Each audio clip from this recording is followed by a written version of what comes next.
नमस्कार दोस्तों, आपका हमारे YouTube चैनल भक्ति ज्ञान त्योहार में स्वागत है। आज मैं आपको निर्जला एकादशी की व्रत कथा सुनाने जा रही हूँ और मैं आपको यह भी बताऊंगी निर्जला एकादशी का व्रत कब रखा जाएगा और निर्जला एकादशी की पूजा विधि क्या है। अगर आपको ये वीडियो पसंद आए तो कमेंट बॉक्स में भगवान विष्णु की जय अवश्य लिखिए। साथ ही अगर आप मेरे चैनल पर नए हैं तो चैनल को सब्सक्राइब कीजिए और बेल आइकॉन पर क्लिक जरूर कीजिए, जिससे हमारे वीडियो के नोटिफिकेशन आपको मिलते रहें। एकादशियों में श्रेष्ठ निर्जला एकादशी व्रत 18 जून को रखा जाएगा। 7 साल बाद इस बार पंचयोग और स्वाति नक्षत्र में लोग निर्जला व्रत रखेंगे, जो काफ़ी फलदायी होगा। इस दिन गंगा स्नान और दान का विशेष महत्व है। हिंदू पंचांगों में अलग अलग नामों से कुल 24 एकादशी पर लोग व्रत और भगवान विष्णु का पूजन अर्चन करते हैं। इन 24 एकादशियों में ज्येष्ठ माह की शुक्ल पक्ष की निर्जला एकादशी सबसे श्रेष्ठ होती है। इसे भीमसेनी पांडव एकादशी भी कहते हैं। ऐसी मान्यता है कि इस एकादशी का व्रत रखने से साल भर की एकादशियों के व्रत का फल मिल जाता है। इस दौरान भगवान विष्णु का ओम नमो भगवते वासुदेवाय का जाप करना चाहिए। गौ, वस्त्र, छत्र, फल आदि का दान करना चाहिए। व्रती को घड़े का दान करना काफ़ी फलदायी है।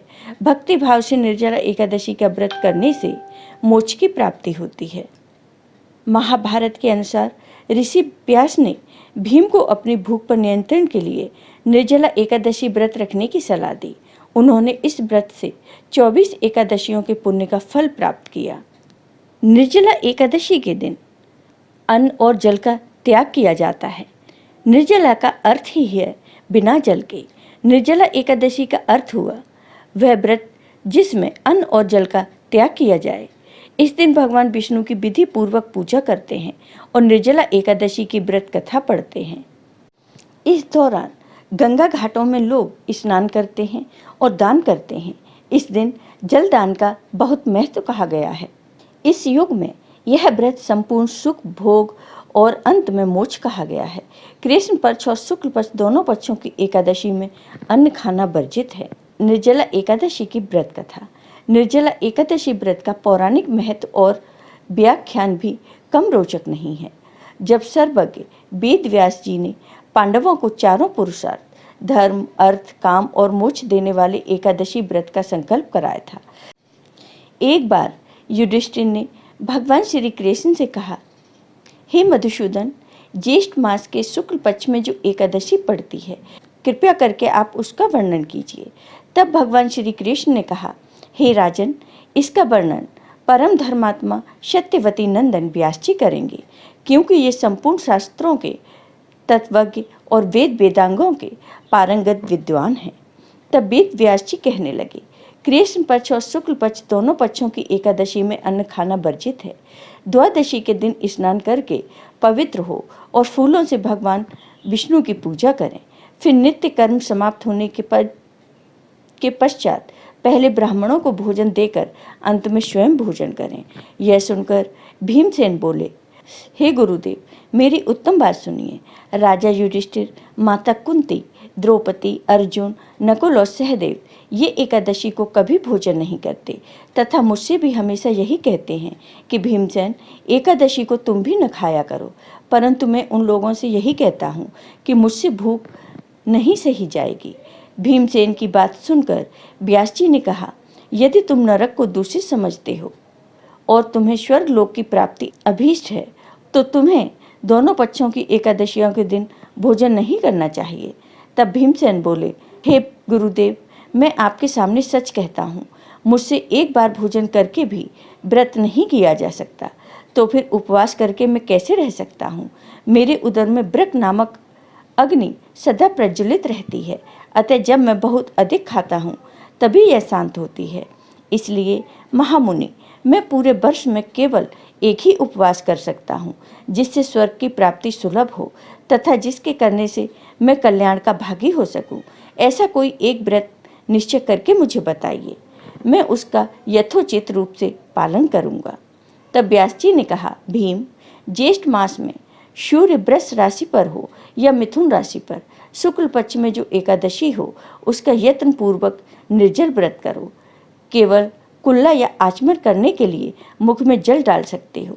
उसको छोड़कर किसी प्रकार का जल विद्वान पुरुष मुख में न डाले, अन्यथा व्रत भंग हो जाता है।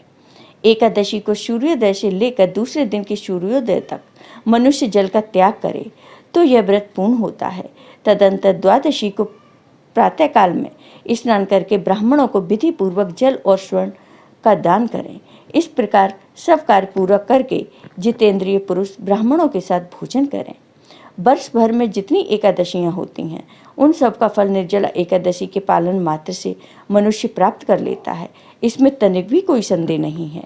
शंख चक्र और गदा धारण करने वाले भगवान विष्णु ने मुझसे कहा था कि यदि मानव सबको छोड़कर एकमात्र मेरी शरण में आ जाए और एकादशी को निराहार रहे तो वह सब पापों से छूट जाता है। एकादशी व्रत करने वाले पुरुष के पास विशालकाय विकराल आकृति और काले रंग वाले दंड पाशधारी भयंकर यमदूत भी नहीं आते। अंतकाल में पीताम्बरी सौम्यश्वा वाले हाथ में सुदर्शन धारण करने वाले और मन के समान वेगशाली विष्णुदूत आखिर इस वैष्णव पुरुष को भगवान विष्णु के धाम में ले जाते हैं। अतः निर्जला एकादशी को पूर्ण यत्न करके उपवास और भगवान विष्णु का पूजन करो। स्त्री हो या पुरुष, यदि उसने मेरु पर्वत के बराबर भी महान पाप किया हो तो वह सब इस एकादशी व्रत के प्रभाव से भस्म हो जाता है।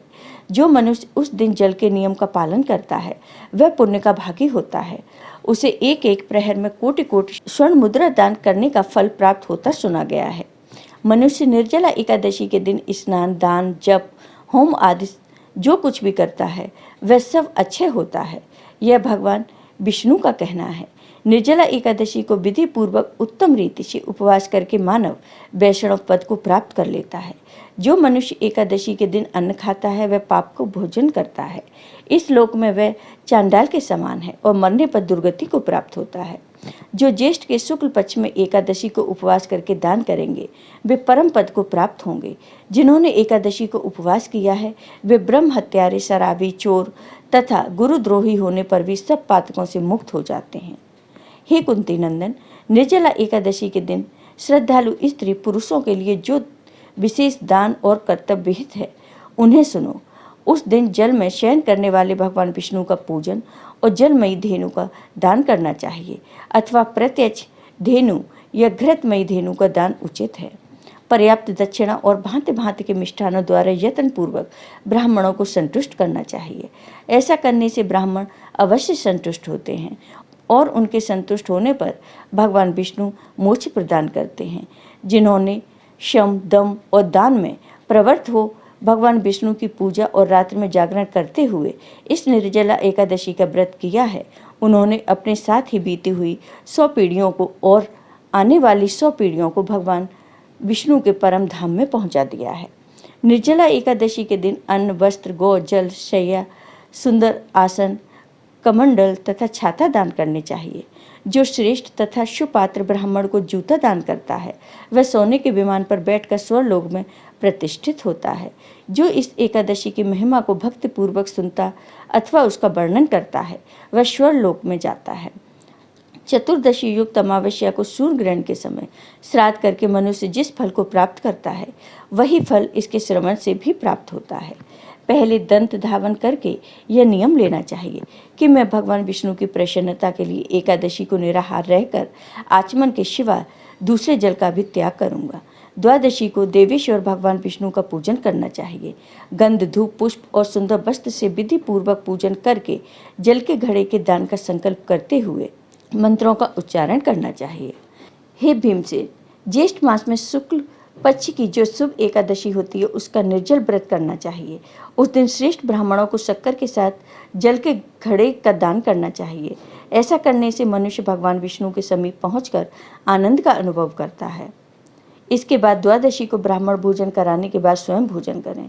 जो इस प्रकार पूर्ण रूप से पापनाशिनी एकादशी का व्रत करता है वह सब पापों से मुक्त हो आनंदमय पद को प्राप्त होता है। यह सुनकर भीमसेन ने भी इस शुभ एकादशी का व्रत आरंभ कर दिया। तब से यह लोक में पांडव द्वादशी के नाम से विख्यात हुई। इसे भीमसेनी एकादशी के नाम से भी जाना जाता है। जेठ शुक्ल पक्ष एकादशी के ही दिन भगवान श्री कृष्ण ने देवी रुक्मणी का हरण किया था। अतः यह एकादशी रुक्मणी हरण एकादशी के नाम से भी जानी जाती है। जय हो भगवान विष्णु की। आपको ये वीडियो पसंद आया हो तो कमेंट बॉक्स में कमेंट करके ज़रूर बताइए। साथ ही मेरे वीडियो को ज़्यादा से ज़्यादा शेयर करिए।